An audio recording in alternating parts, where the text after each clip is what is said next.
Debout Congolais, unis par le sang, unis dans l'effort pour l'indépendance. Nous devons ensemble avoir conscience que nul autre que nous-mêmes ne viendra sauver notre nation et que cela exige de chacun de nous une mobilisation tous azimuts.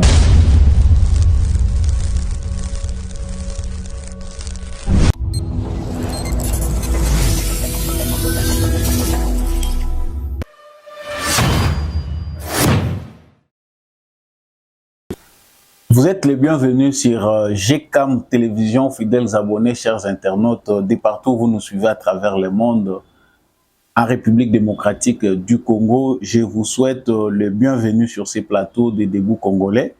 Bino ba nyonso bopona la vie, la voix des éclairés, en tout cas matondo mingi na bino pour boponi la bonne fréquence. Justice Yonzambe iratakate, justice Yonzambe motomo kote aishapaka na contrôle nango yango elingi kotalisa penza ete biso esengeli tosalaka kaka malamu po ezala na kobombama ezala na komonana na bato nyonso ba acte na biso ekontaka. Tôt ou tard nous finissons par récolter les fruits de nos propres actes. Yango esengeli na biso karma eza ko obligé na biso tosalaka kaka malamu po justice eleki justice ya mokili ezalaka. Salaka kaka malamu ezalaka devoir moral pona ngai kobelelaka yango tango nyonso pona yo moto ozwaka libako malamu ya kolanda mongongo ya mwana mboka samba olonga oyeba ko évaluer pe ko comptabiliser ba acte na yo soko oza ko se situer sur les bons côtés. Nazongi lisusu na actualité liboso na bino boye malamu ete cadre de concertation esalemaki na CENI tomonaki ba photo ba image légendaire où ezali kokotisa biso na kati ya mopepe malamu ya démocratie tozali na boye koli tozali kokoba se kokoba kasi vraiment ba grand absent bazalaki na milulu yango tomoni Moïse Katumbi ayakite tomoni pe candidat Denis Mukwege ayakite nini komelaki bango en tout cas na kati ya émission tokomeka komanula mwa moke toyeba nini pende ezali koleka entre ba candidat na biso pourquoi ce qui s'est passé à l'ECENI n'a pas intéressé du tout Moïse Katumbi.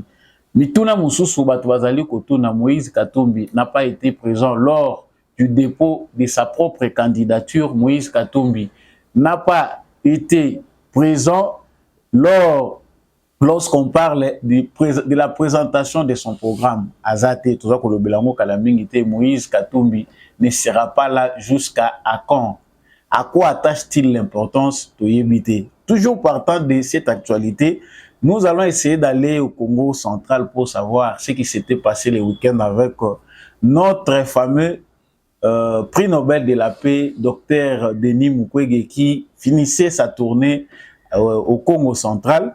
Ndewana Peto Golobela, les projet, il y a gouvernance, il y a candidat Moïse Katumbi qui présidait Bongo, présenté na envoyé naye moi do Christian Ouazali représentant naye ba présenter projet à société ya Moïse Katumbi sans que ye azala pour des raisons qui n'ont pas été bien clarifiées dans les médias. Nous allons aussi en parler et les contenus même il y a programme naye eza problématique, il chiffre vraiment projet naye gouvernance aza ko chiffre on a 141 milliards pour 5 ans seulement. Wana ezalinde ba prouesse oyo Moïse Katumbi aza kolaka na peuple congolais qui a koki kokokisa yango. Il promet aussi na makambo etali ba élection que l'élection ekozala à 2 tours parce que c'est normal que candidat président de la République azala élu avec 12% ya pamba. Il faut élection ezonga na 2 tours. En tout cas, eza actualité to ko aborder na bino sika awa na cadre ya émission oyo mingi penda ya kolobezali te toyebi ke bakandida nyonso bazali komilengele mpona maye etali maponomi. Côté mosusu toyebi ete mission d'observation électorale ya Senko na ECC bango batalisi que cartographie électorale selon ba données oyo bango bazui ba mesurer na lenge na bango na ba technique na bango. Il y a un dédoublement, il y a un centre de vote. Donc, bah, centre de vote, moi, ils avaient se répéter 3-4 fois dans différents endroits, dans ba Combo, bango, bazali, kosenga na seni, et théâtre la likambo yango. Kasi na ngambo ya seni, lelo na cadre ya concertation, ya ba candidat président de la République, président ya seni, Denis Kadima, à remettre yemoko de ses propres mains, na ba candidat président de la République, cartographie, ya ba bureau de vote union, sobisika ezali, ezande na maboko, na bango, boetolo bake, mission ya observation électorale ya 5 na SCC, mutuya nango ezali nini, tokolobelango, na suka émission na biso, parenthèse, boyebi malamu ete, moto azali kokamamboka azalaka obligé à représenter bilan. Là, à la fin de cette émission, le président de la République, outre passage na ye na seni, akitaki na mwa bisika oyo, ba œuvre na ye, ba œuvre salami na gouvernement na ye, salaki pona, ko inauguré yango, ndakisa, na route Nzolantina pona bato bazali na Ngaliema, en tout cas, désengorgé, nzela o yanguma, ezalaka vraiment na bambouteillage belé. Désormais, on peut passer de Lupin au Kendeti, na pompage, passant par Maleka, Sangamamba, sans que Ozala n'a pas difficulté. Le président de la République a reçu Kiwana PT, IBTP, Institut ya bâtiments et travaux publics, ezali pe na robe nango ya sika tolobelaki awa na émission oyo makambo etalaki UPEN, mais il ne suffit pas seulement ba université wana UPEN na UNIKIN.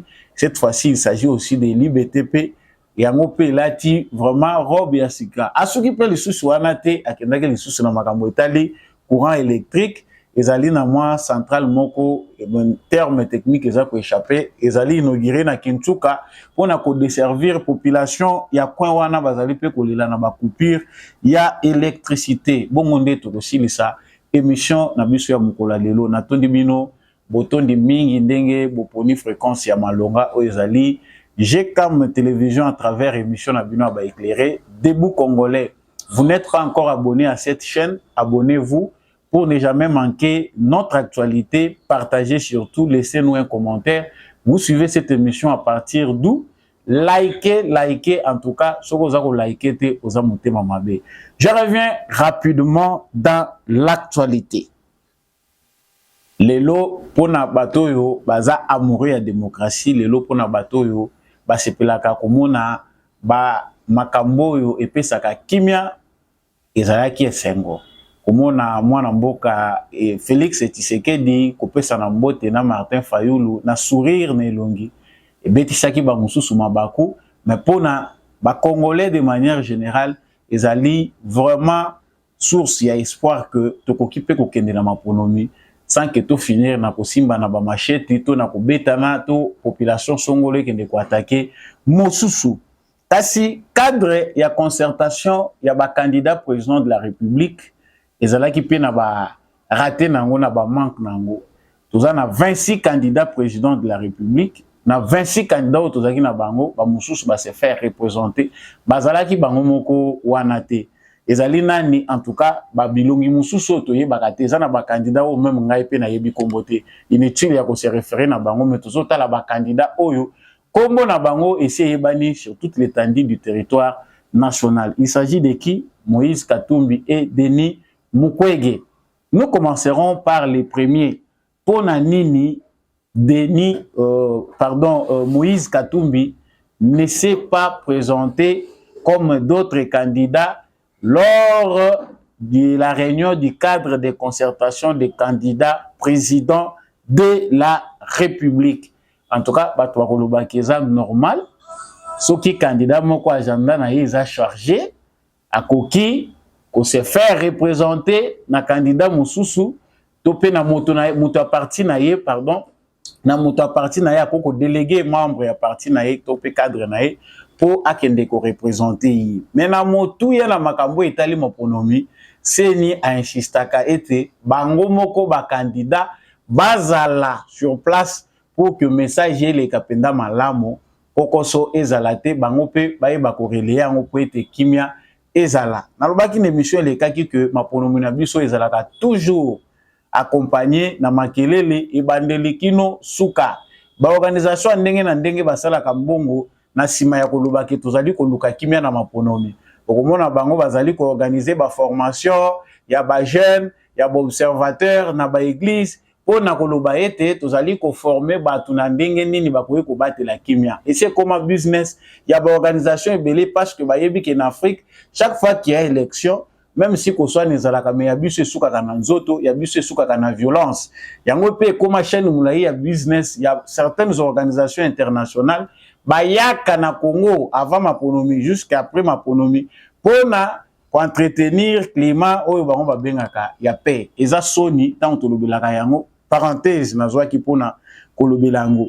Kasi eloko nini ezosala ke Moïse Katumbi azala les grands absents dans tout. Eloko ya liboso esengeli toyeba na ba candidat nyonso yo président de la République bayaki ko se présenter na seni pona ko déposer candidature na bango pona ko formaliser dépôt ya candidature na bango. Moïse Katumbi est le seul candidat qui s'est fait représenter. C'est-à-dire Moïse Katumbi jour où il y a ko déposer dossier na seni, Moïse Katumbi s'est dit empêché à déléguer Maître Hervé Diakese, moi Simba ainsi que les autres bangonde bakende ko formaliser dépôt ya candidature ya Moïse Katumbi. C'est un moment moko historique, moment moko très important. Ce qui mutu azali candidat lors il y a dépôt ya candidature na ye singa ke kaza la visible ba média ezawana ezali na malobo ya ko ekoloba et annonçaka déjà et permettra déjà batu batala déjà vision oyo mutu. Même si campagne na ne bandite mais tant mutu awutaka ko déposer candidature na ye, vraiment c'est un moment historique. Les 2 mots 3 mots du début là yango ne introduisaka pe même début pe souka ya makambo etali l'élection. Moïse Katumbi les grands absents. Raison ba pesa ki balobi non matanga ya Cheribe Okende lokola nanu bakundi Cheribe Okende te, les partis ensemble gardent l'attitude de deuil pona kuzela kino bakokunda Cheribe Okende. Mais s'il faut partir de cette logique, c'est que ce qui peut élection et que ça les mamukolo bakokunda Cheribe Okende Katumbi ne sera pas électeur à Okende ko voter te. En tout cas, moi-même là, je n'irai pas me voter parce que Cheribe Okende Azana nous bakundi était. Ça, c'est un autre débat. Nous avons beaucoup parlé sur ces dossiers. Oyo ezali kotalisa que quelque part ils en batu baza ko créer argument na lolenge na bango pour dévier oyo essayer bani na batu nyonso. Moïse Katumbi absent na dépôt ya candidature. Moïse Katumbi absent na cadre ya concertation. Tant bato balukaka kimia boy. Les vrais ba congolais à solo. En tout cas, ata na mutema na yo oza na kanda ya lolenge nini. Balukaka ba initiative nyonso epimaka kimia bakoki koboya yango te. Toza ba bantu, nous sommes des Africains. En Afrique, tout s'étrange autour de l'arbre du palabre. C'est-à-dire tokoloba entre biso na biso to sololi pe makambongo ekosila.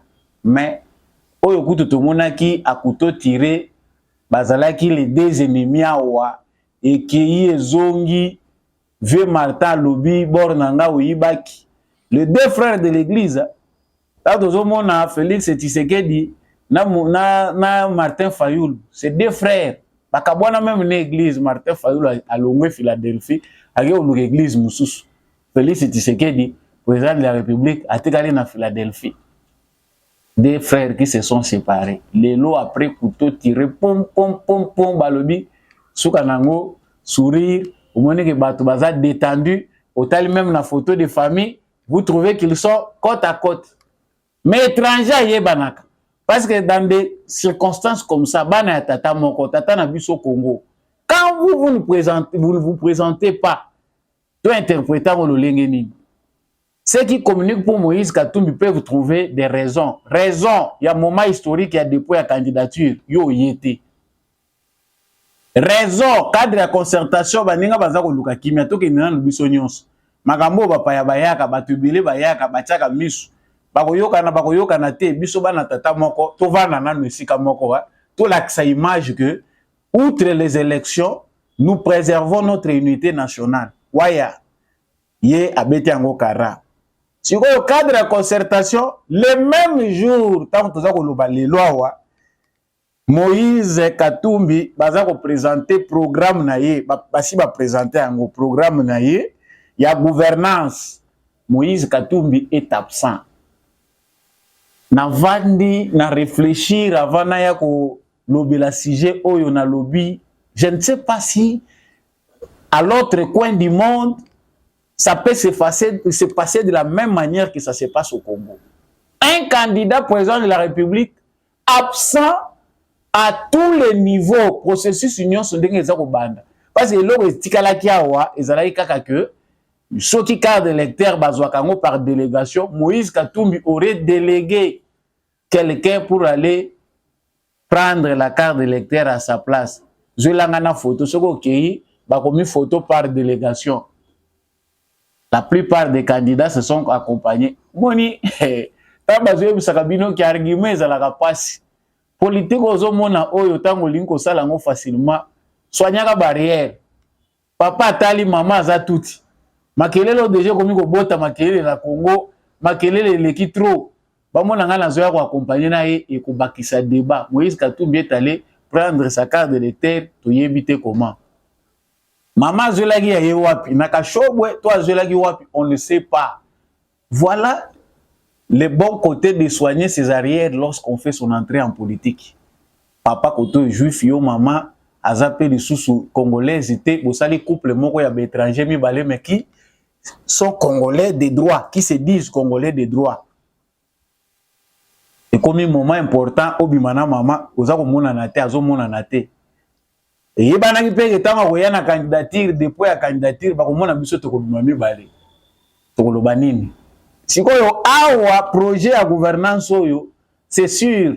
Parce que tant que vous avez un projet de gouvernance, on sait que c'est les grandes lignes, c'est la vision du candidat lui-même, c'est sa philosophie, c'est son offre pour changer un pays.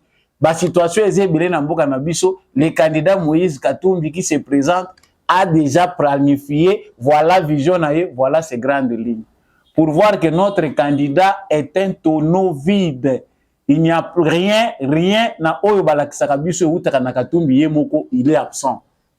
Maintenant, on nous présente un programme, un projet de gouvernance du candidat Moïse Katumbi avec 141 milliards de dollars. Mais c'est pas s'il y a 5 ans. Tu y que vous allez na mabulu, bozalaki na ba mine na Congo, même ba minerai yango ya Congo wana toyebi situation botika mabulu na Congo ya ba congolais tikala combien oyo bino bo compromettre te po tozawa to vandeli banyongo. Situation eza ko compliqué, mine ya Congo eza ke 90% ya mabulu baza ko timula na Congo ba mine mbongo basi baliaka mbongo ese tambola eza na maboko ya bapaya. Bon, les 141 milliards qui sont un miracle. Oyo Katumbi azolinga ko blakisa biso, c'est un miracle certainement, mais ekoki ko salema à travers la rigueur. Ezali ko séduire ba tuto ko yebisa bango nini. Ça nous importe peu. Son ambition présentée ici à Kinshasa par le représentant Mwando Simba. Je vous laisse d'abord suivre Mwando Simba. Oui, nous avons présenté aujourd'hui ce programme 2024-2028 du président Moïse Katumbi. Il faut retenir des choses, des éléments essentiels. Le coût d'abord du programme, c'est un coût de 141,5 milliards de dollars, soit une moyenne de 28 milliards par an sur les 5 ans. Le taux de croissance qui est prévu est un taux de croissance qui va partir de 10% en 2024 à 14% en 2028, donc une croissance moyenne de 12% l'an. Pour réaliser cela, nous devons faire des transformations institutionnelles qui touchent notamment à la sécurité au niveau du pays, qui touchent également au pouvoir judiciaire, parce qu'il faut une justice, il faut lutter contre la corruption et des moyens conséquents seront mis en place pour cela. Il faut également une transformation de l'économie, notamment en ce qui concerne sa diversification, ne pas se cantonner à l'industrie extractive, mais développer les autres secteurs. Il faut également développer les infrastructures, notamment les infrastructures routières, qui ont des conséquences notamment sur les secteurs qui sont des secteurs importants pour nous, comme le secteur agricole.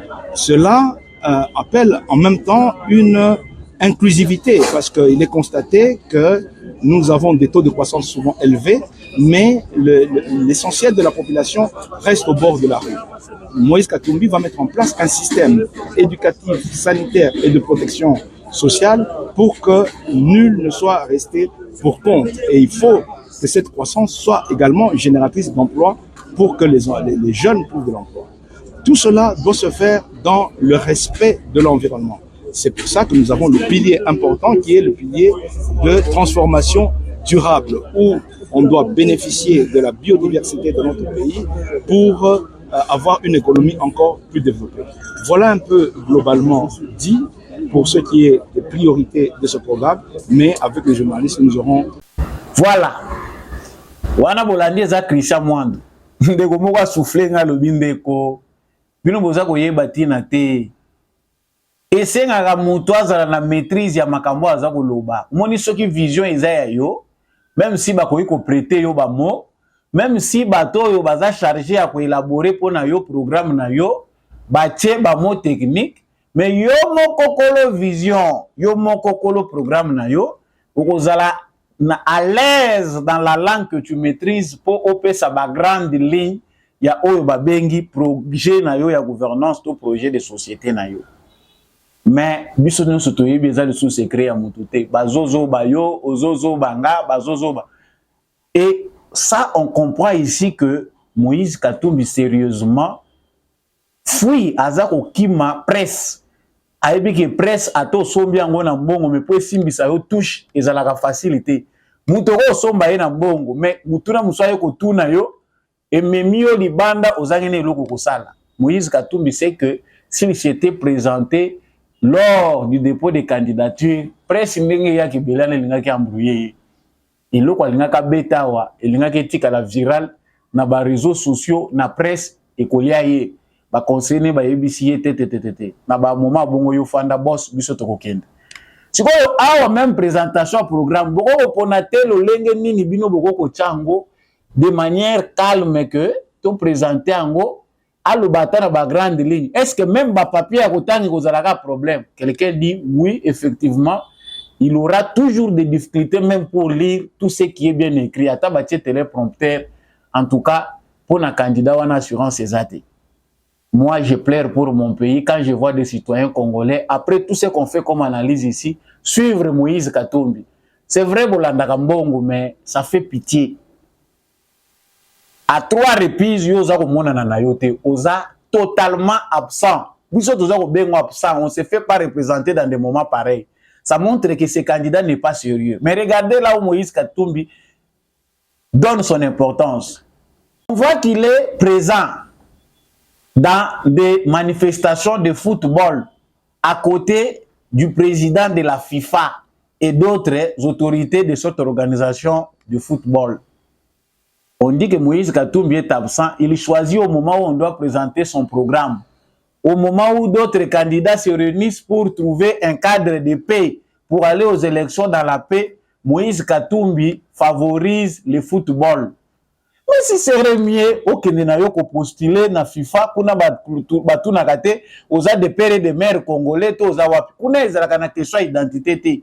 Kuna mbongo nde eza ko compter parce que avec tous ces businessmen qui sont là-bas, kuna pe moyibi eza kuna ya kosakana te na FIFA. Moyibi tant toza ko loba moyibi, vous qui suivez le temps, prenez le temps qui suivez le football, prenez le temps de voir comment c'est cette organisation là. FBI yazaki na sima, ya ba ancien dirigeant ya FIFA pour na kolandela makambo ya détournement ya misolo. Pour la plupart, ils sont impliqués dans les dossiers sales. La FIFA est prise en otage par des politiques corrompus. Il est dans les traces là. Il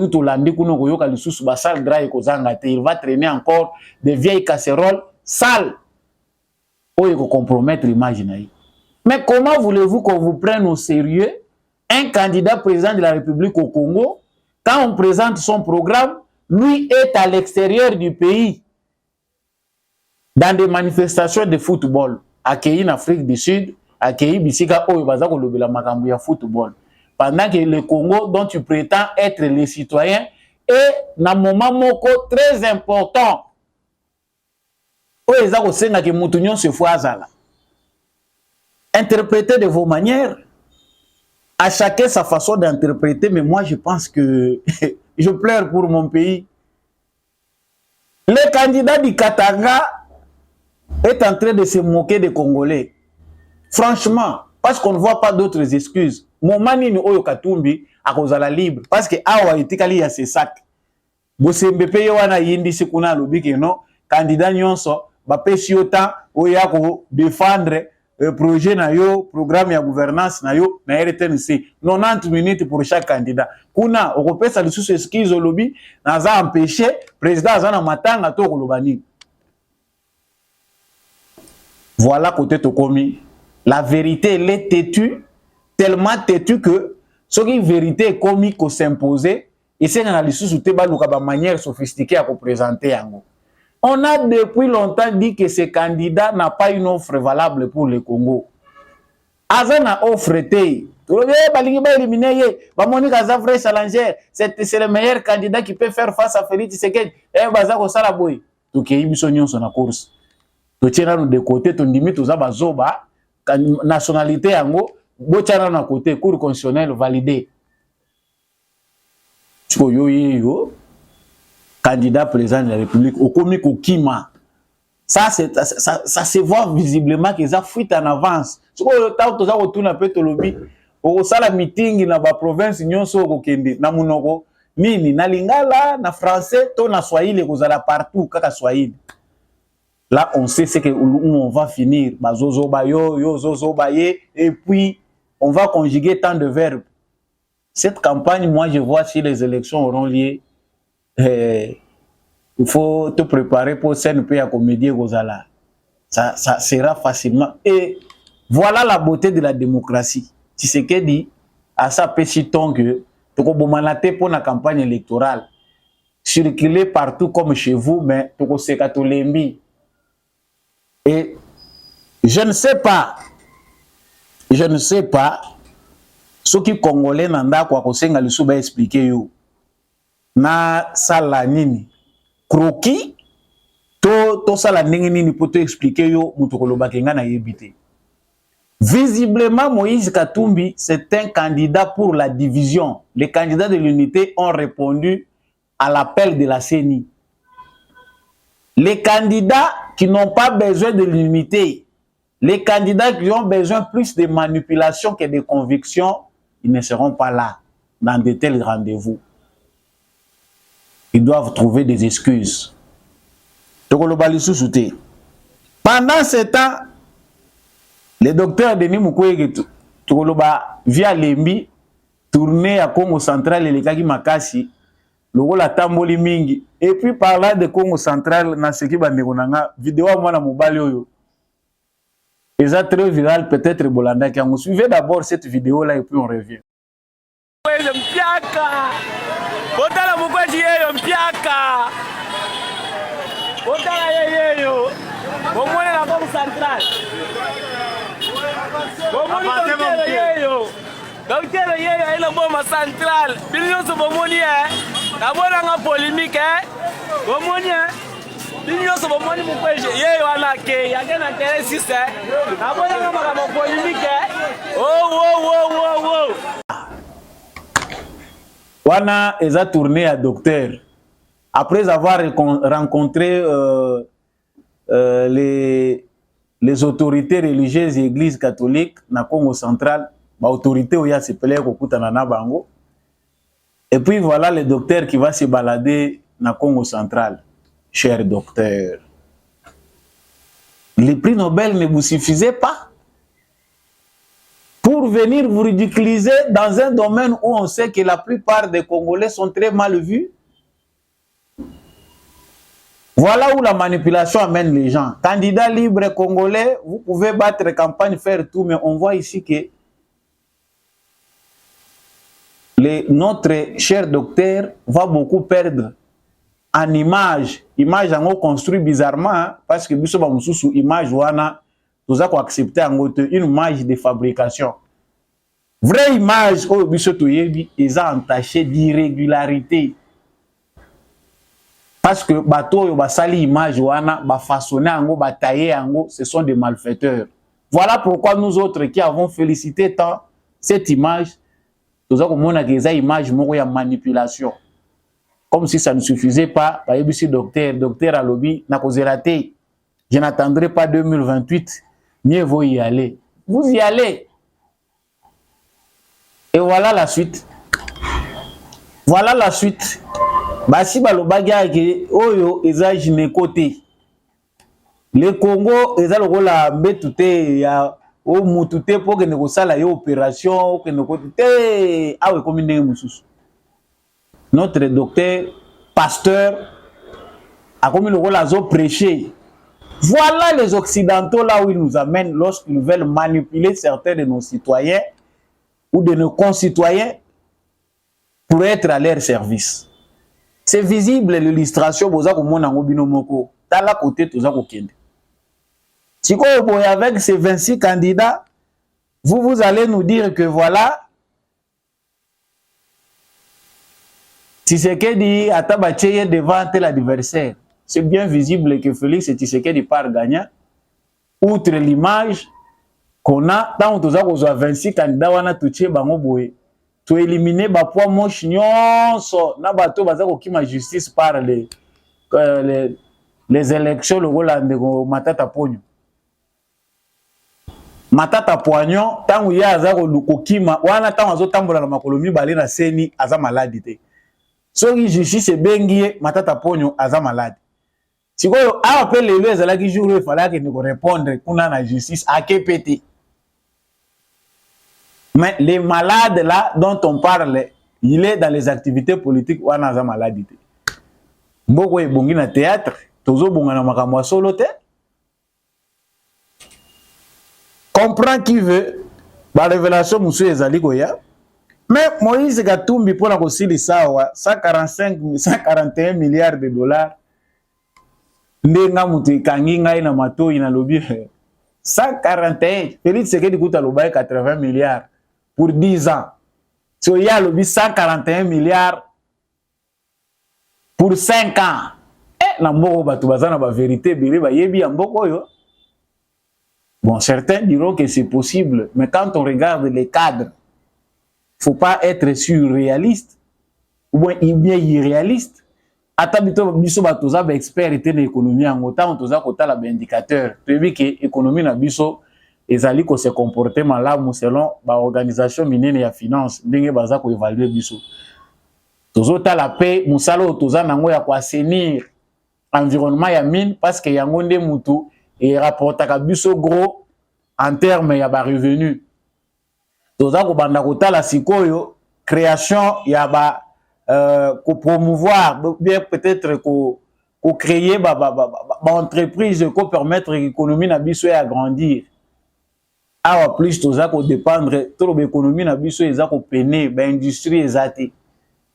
Il faut créer ba activité ba unité ya production et se multiplier nde to banda sikoyo kozela ke bozongi ya combattre la corruption ndenge bango baza koloba wana to combattre la corruption ko stopper l'hémorragie financière bla bla bla. Yango toza ko comprendre facilement que Moïse Katumbi connaît la délicatesse de la tâche. Yango atindi moi do simba français eza ya kokoka. Mais mutema eza ya kokoka te pona Congo. Yo kende voir que moi do simba régime bien. Ouais eza musala makasi na se référer na maloba Israël sango mutombo batuna ye balobi yo Katumbi alinga lesa mbongo alobi ko défendre Katumbi eza facilité. Bako ko pesa yo nyonso mais ko défendre Katumbi na stade Katumbi akomi eza lokolo zo se défendre Satan eza facilité.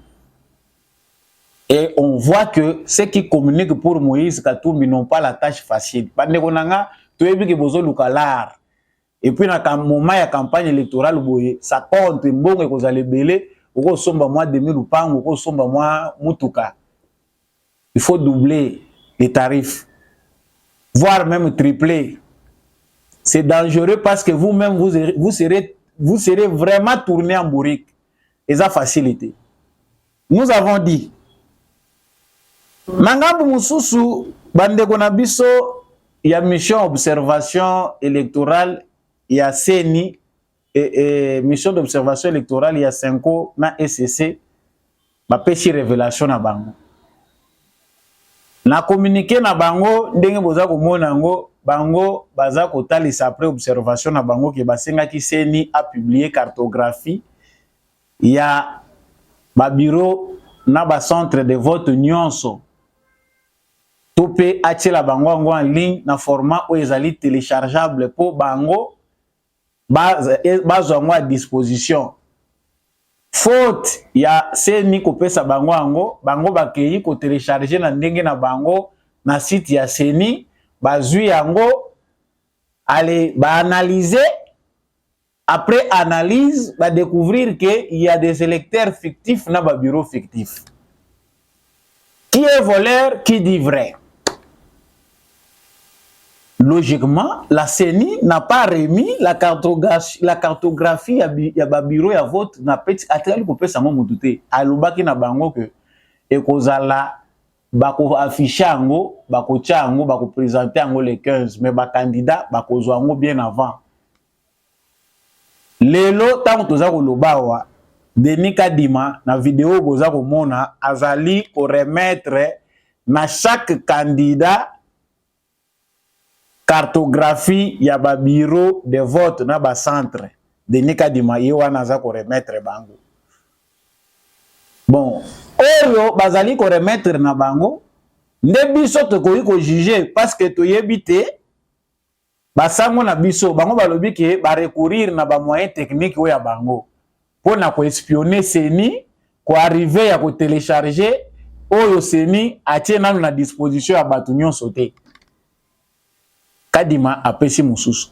On voit là clairement que outre les soucis de transparence et d'observation, la CENI et l'SCC bazali na tendance moko ya komema biso na ba conflit. Certains candidats disent pour eux que bango bakozala satisfait kaka na publication ba résultat oyo kozala publier na 5 na SCC alors que bazali organe habilité te ya ko publier ba résultat. On sent déjà la cacophonie. Ngana tunaki ba congolais oyo tozali biso pe totuna mutuna na 5 na SCC po tokoya na bambeba ya 2018 te. Mbongo oyo bango bazali kozwa pona kosalela observation électorale na Congo. Ezo wuta na Congo to ezo ko wuta na Libanda. Soko ezo wuta Libanda ezo ko wuta na banani. Soki pe ezo ko wuta na Congo nani apesi yango.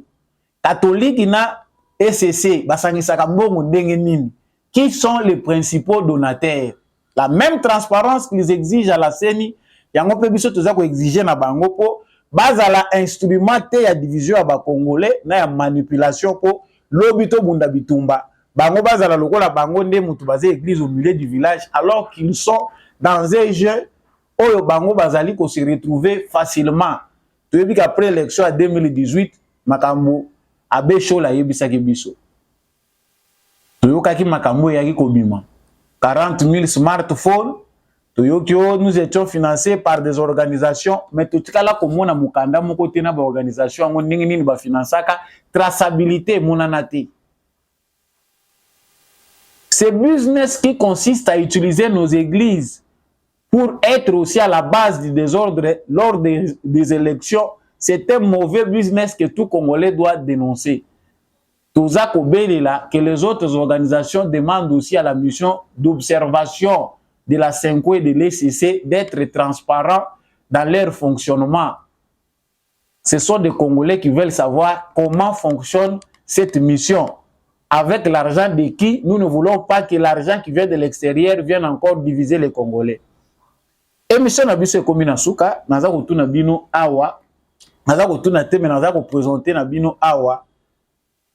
Le président de la République, Michel Amaye a qui inauguré. Comme vous êtes en train de le voir, la route Nzolana, bateau yo bayebi Kinshasa malamu, soko za ko longwa ipen, oza ko kota Sangamamba po kende Malweka, po kende ko rejoindre pompage. So to tuni Thomas Luwaka, azana makambo ko yebisa biso, lui qui était ancien ministre des infrastructures. mbongo ebimaka ebele pona nzela wana esalema te. Alors que nzela wana avec une importance capitale et qu'on désengorger coin wana ya capitale Kinshasa parce qu'avenir Nguma et tondaka bambouteillage monstre à cause ya voie mususu ya issue. Lelo grâce à Fati Béton bandeko bazana coin wana baza ko remercier président de la République balobi en tout cas tout monani pe lelo. Pour certains c'est petit, c'est moindre par rapport à ce que leur vision na bino ya grandeur à Congo eza ko senga bino. Mais bozanga ki yango pendant tant d'années, c'est un luxe. Ça c'est pour la route Nzolana. Et pour l'IBTP, Institut à bâtiment et travaux publics, en tout cas, bravo et coup de chapeau encore au président de la République. Ma photo, vous avez vu, il y a IBTP et les nouvelles robes nango. Le président de la République a encore inauguré aujourd'hui IBTP. Tu as vu que sous Félix Tshisekedi, ba université, na ba institut supérieur public, ezali kozonga na état neuf. Ce qui n'a règne à Joseph Kabila, nous avons vu des universités privées. Vous allez valoriser. Matata Pogno, Toloni, tu investir na Bukanga Lonzo, tu récolter université Matata Pogno. Oyo, eza fierté, mais bon, y individu, eza kokota na poche na ye. Alors que, na règne na ye, ata université, mon côté à l'État, et tkali koza la réhabilité. Ma stade municipaux, oyo tozelaki, to tkala ko mona yangote. Félix Tshisekedi est à féliciter parce qu'avant to kende na kotonga, ba infrastructure ya menene, il faut to rendre nanu viable, oyo, tozalaka nango, oyo tikala banda belge. Toza ko beta lelo bana ipenu baza ko beta tolo balobi ke baza na poto baza rien à convier par rapport à ba condition ya ba salle d'auditoire. C'est qu'on peut attendre na ba auditoire ane ezali que ba rendre ba sa technologie numérique na ba université na biso que de sorte que ba même condition ils en Harvard parce que là ils en Harvard ils a ba professeur à qualité mais les bâtiments la technologie on peut aussi l'avoir. Nous avons un professeur à qualité, malgré que nous avons favoriser que les jeunes autres étudiants ont distingué comme un niveau de tribalisme et kotati na enseignant balingité pour transmettre les savoirs na bao bazako ya a fini yo vanda assistant wana ta 20 ans azo mona ke soki okoli okomi na niveau na ye oya ko botola e place na ye aimons-nous.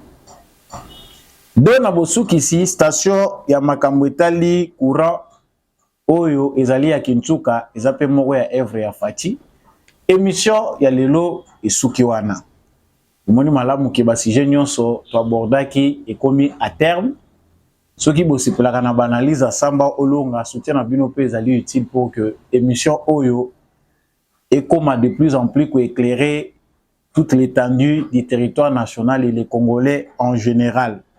Na pesi matondo mingi na équipe technique qui accompagne ngai comme d'habitude ya Ndekumbi ya Chako. Merci mingi na apôtre Gérard Kabea candidat ya Tchangu, matondo mingi na candidat ya circonscription électorale il est beau Freddy Ngwama. Merci mingi na l'homme de la vérité des urnes Jean-Louis Timbalanga. Merci aussi à papa Boniface Mpunga, merci à papa à partir de l'Irlande, Maurice Kikangala et tous ceux-là qui suivent l'émission des Bou Congolais, Maman Bilonda et les autres, Bino Baenyon Sobolinga Kasamba Olonga, pour partager vraiment plateau Nangai en live, on fait déjà la famille. Likez, partagez, abonnez-vous si vous n'êtes pas encore abonné, laissez un commentaire. Vous voulez aider l'émission des Bou Congolais, appelez le numéro en bas de votre écran. Vous avez des questions à poser, soyez bref, posez-les sur le numéro en bas de votre écran. La réponse peut écoper Samela, Bino, Nabomoko, Nabolingo, de Congo Nabise Koyeba Kokende, Diboso. Ngai Nabino, Tokutani, prochainement, na émission Moussous.